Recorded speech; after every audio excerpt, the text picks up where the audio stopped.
ಇದು ಕಾನೂನು ಸುವ್ಯವಸ್ಥೆ ಸಂಪೂರ್ಣ ಕುಸಿತದ ಒಂದು ಉದಾಹರಣೆ. ಇದು ಮತ್ತೊಂದು ಉದಾಹರಣೆ. ಇಲ್ಲಿ ಇವನೇನು ಫೈರಿಂಗ್ ಮಾಡಿದಾನೆ ಅಂತನೋ ಹೆಸರು ಬಂದಿದೆ. ಇವನು ಇತ್ತೀಚೆಗೆ ಬಿಡ್ನಾಳದಲ್ಲಿ ಕೂಡ ಒಬ್ಬರಿಗೆ ಮೋಸ ಮಾಡಿದ್ದಾನೆ, ಗಾಮನಗಟ್ಟಿಯಲ್ಲಿ ಮೋಸ ಮಾಡಿದ್ದಾನೆ, ಇಲ್ಲಿಗಲ್ಲಿ ಪೊಸಿಷನ್ ತಗೊಳ್ಳದೆ ಇವ್ರ ಕೆಲಸ, ಇದೆಲ್ಲ ಸಂಗತಿಗಳು ಜನ ಆರೋಪ ಮಾಡ್ತಾ ಇದ್ದಾರೆ. ಇವತ್ತು ಫೈರಿಂಗ್ ಆಗಿ 4 ದಿವಸ ಮುಗಿದು ಹೋಗಿದೆ.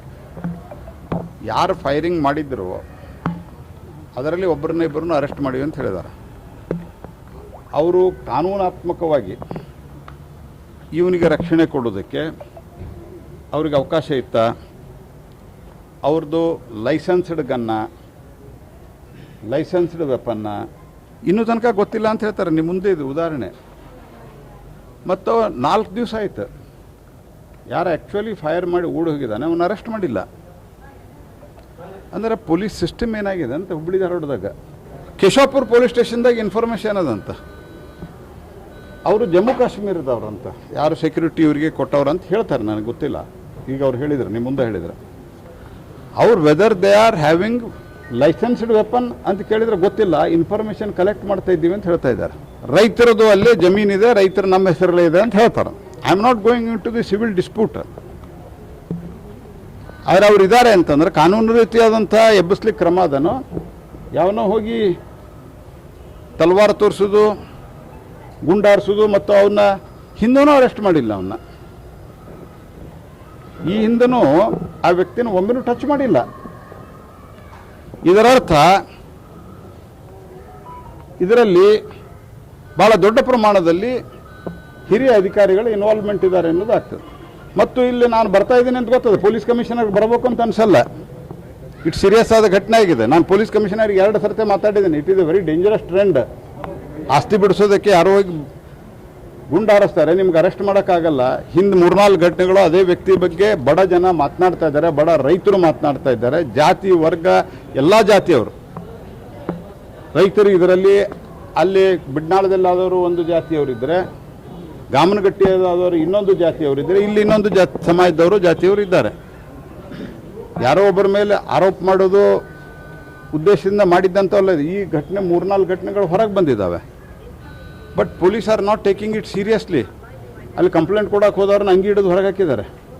ಅಂದರೆ ಪೊಲೀಸರು ಜನಸಾಮಾನ್ಯರ ಪ್ರೊಟೆಕ್ಷನ್ ಮತ್ತು ಹೋಗಲಿ. ಆಸ್ತಿ ಜಗಳದಲ್ಲಿ ಗುಂಡು ಹಾರಿಸೋದು, ಭಾರತ ದೇಶದೊಳಗೆ ವೆಪನ್ ಉಪಯೋಗ ಮಾಡೋದು, ಇವನ್ ಲೈಸೆನ್ಸ್ಡ್ ಇದ್ದರೂ ಸಹಿತ ಗಾಳಿಯಲ್ಲಿ ಗುಂಡಾದವ್ರನ್ನ ಅರೆಸ್ಟ್ ಮಾಡ್ತಾರೆ. There is a restriction. It is not some other western country where weapons are openly available and they can use and misuse it both. ಆ ಥರ ಇಲ್ಲ ನಮ್ಮಲ್ಲಿ. ನಮ್ಮ ದೇಶದೊಳಗೆ ಇದಕ್ಕೆ ರಿಸ್ಟ್ರಿಕ್ಷನ್ ಭಾಳ ಅದ. ಗಾಳಿಯಲ್ಲಿ ಗುಂಡು ಹೊಡೆದಿದ್ದಷ್ಟೇ ಅಲ್ಲ, ವ್ಯಕ್ತಿ ಮೇಲೆ ಗುಂಡು ಹಾರಿಸಿದ್ರು ಸಹಿತ ಅವನು ಸಿಗೋದಿಲ್ಲ ಇವರಿಗೆ ಅಂತಂದ್ರೆ is it not inefficiency of police commissioner? ಅದಾದ್ಮೇಲೂ ಇವ್ರಿಗೆ ಸಿಗಲ್ಲವ. ಉಳಿದಿದ್ದೆಲ್ಲ ವಿಡಿಯೋದಲ್ಲೇ ಬಂದಿದೆ. ಅವನದು FIRದಾಗೂ ಅವನ ಹೆಸರು ಮೊದಲು ಹಾಕೋದಿಲ್ಲ, ಜನ ಬರೆದು ಕೊಟ್ಟ ಮೇಲೂ ಹೆಸರು ಹಾಕಲ್ಲ. ಆಮೇಲೆ ಸಬ್ಸಿಕ್ವೆಂಟ್ಲಿ ಎಲ್ಲ ಒತ್ತಾಯಿಸರು ಮೀಡಿಯಾದಲ್ಲಿ ನೀವೆಲ್ಲ ಹೈಲೈಟ್ ಮಾಡಿದ ನಂತರ ಹೆಸರು ಹಾಕ್ತಾರೆ. ಇವತ್ತಿಗೂ ಸಹಿತ ಅವನದು whether his weapons are licensed, whether is authorised to give security to a private person. ಈಗ ನಮ್ಮ ಜೊತೆಗಿದ್ದಾರೆ ಇವ್ರು ಸೆಕ್ಯೂರಿಟಿ, ಇವರು ಪೊಲೀಸರು. ಇವರು ನಾವು ಇತ್ತೀಚೆಗೆ ಪ್ರಧಾನಮಂತ್ರಿಗಳ ಕರೆ ಕೊಟ್ಟ ನಂತರ ನಾವು ಎಲ್ಲ ಆಲ್ಮೋಸ್ಟ್ 90% ಕಮ್ಮಿ ಮಾಡಿದ್ವಿ. That is different. ಬಟ್ ಇರೋರು ಒಬ್ಬಿಬ್ಬರು 4 ಜನ ಯಾರಿದ್ದಾರೆ, they are not private people. ಅವರು ಅಕಸ್ಮಾತ್ ಏನಾದರೂ ಆಯ್ತು ಅಂತಂದರೆ ಯಾರಿಗೋ, ನನಗೆ ಅಂತಲ್ಲ, ಯಾರಿಗೋ ಒಬ್ಬ ಕಾನ್ಸ್ಟಿಟ್ಯೂಷನಲ್ ಪೊಸಿಷನ್ದಾಗಿದ್ದಾರಿಗೋ ಅಥವಾ ಅಫಿಷಿಯಲಿ ಸೆಕ್ಯೂರಿಟಿ ಪ್ರೊವೈಡ್ ಮಾಡಿದವ್ರಿಗೆ ಅವ್ರು ಯಾರ್ದಾದ್ರ ಮೇಲೆ ಫೈರ್ ಮಾಡ್ಬೇಕಂತಂದ್ರೆ ಅದಕ್ಕೆ ವ್ಯಾಲಿಡ್ ರೀಸನ್ ಇರ್ಬೇಕು. ಪ್ರೈವೇಟ್ ಜನ ಬಂದು ಮಾಡ್ತಾರೆ, ಅವನದು ಅವ whether he is authorised to give security, ಇದು ಇನ್ನೂ ತನಕ ಗೊತ್ತಾಗಿಲ್ಲ. ಇದರ ಅರ್ಥ ಏನಂತಂದರೆ ಇನ್ಎಫಿಷಿಯನ್ಸಿ ಮತ್ತು ತನಿಖೆಯೊಳಗೆ ಯಾವುದೇ ಆಸಕ್ತಿ ಇಲ್ಲ. ಆದಷ್ಟು ಬೇಗ ಪಾರಾಗಿದ್ದು ಲೂಸ್ ಆಗಲಿ ಕೇಸ್ ಅಂತಾನೆ ನಿಮ್ಮದು ವ್ಯವಸ್ಥೆ. ಏನು ನಡೀತಾ ಇದೆ ಅಂತ ನನಗೆ ಅರ್ಥ ಆಗ್ತಾ ಇಲ್ಲ. ಇಲ್ಲಿ ಲೈಸೆನ್ಸ್ ಅಲ್ಲ ಅಂತ ಹೇಳ್ತಾ ಇದ್ದಾರೆ ಅವರು. ಇವರು ಇದ್ದಾರೆ, ಇವರು ಅಲ್ಲಿದ್ದು ಎಲ್ಲೋ ಲೈಸೆನ್ಸ್ ಅಂತ ಹೇಳಿದ್ರೆ ನಾನು ಕೇಳಿದೆ, ಅಲ್ಲಿ ಲೈಸೆನ್ಸು ವ್ಯಾಲಿಡ್ ಇದೆಯಾ? ಅಲ್ಲಿ ಲೈಸೆನ್ಸ್ ತೊಗೊಂಡವ್ರಿಗೆ ಇಲ್ಲಿ ಸೆಕ್ಯೂರಿಟಿ ಕೊಡ್ಲಿಕ್ಕೆ ಪರ್ಮಿಷನ್ ಇದೆಯಾ? ವೆದರ್ ಇಟ್ ಈಸ್ ಆಥರೈಸ್ ಇನ್ನೂ ಗೊತ್ತಿಲ್ಲ, 4 ದಿವಸ ಆಗ್ಯದ, ಇನ್ನೂ ಬೇರೆ ವ್ಯವಸ್ಥೆ ಒಳಗಿದ್ವಿ ಅಂತ. ಅಂದರೆ ಯಾರಿಗೆ ಸಪೋರ್ಟ್ ಮಾಡ್ತಾ ಇದ್ದಾರೆ ಇವರಂತ? ಇದು total corrupt rid, 100% corrupt rid ಅದ. ಮತ್ತು ನನಗೆ ಕಮಿಷನರ್ ನಾನು ಫೋನ್ ಮಾಡಿದಾಗ ಹೇಳಿದ್ರು, ಇಲ್ಲ ನಾ ಡಿ ಸಿ ಪಿ ಅವ್ರಿಗೆ ಗೊತ್ತಿಲ್ಲ ಏನಾಗ್ತಾ ಇದೆ ಪೊಲೀಸ್ ಸ್ಟೇಷನ್ದಲ್ಲಿ, ಅವನದು security whether is allowed or not, she doesn't know. ಅವನು he is authorise to give protection or not, whether he is authorise to become the PSO ಇಲ್ಲಿಗಲಿ, ನನಗೆ ಗೊತ್ತಿಲ್ಲ ಅಂತ ಹೇಳ್ತಾರೆ ಅವರು.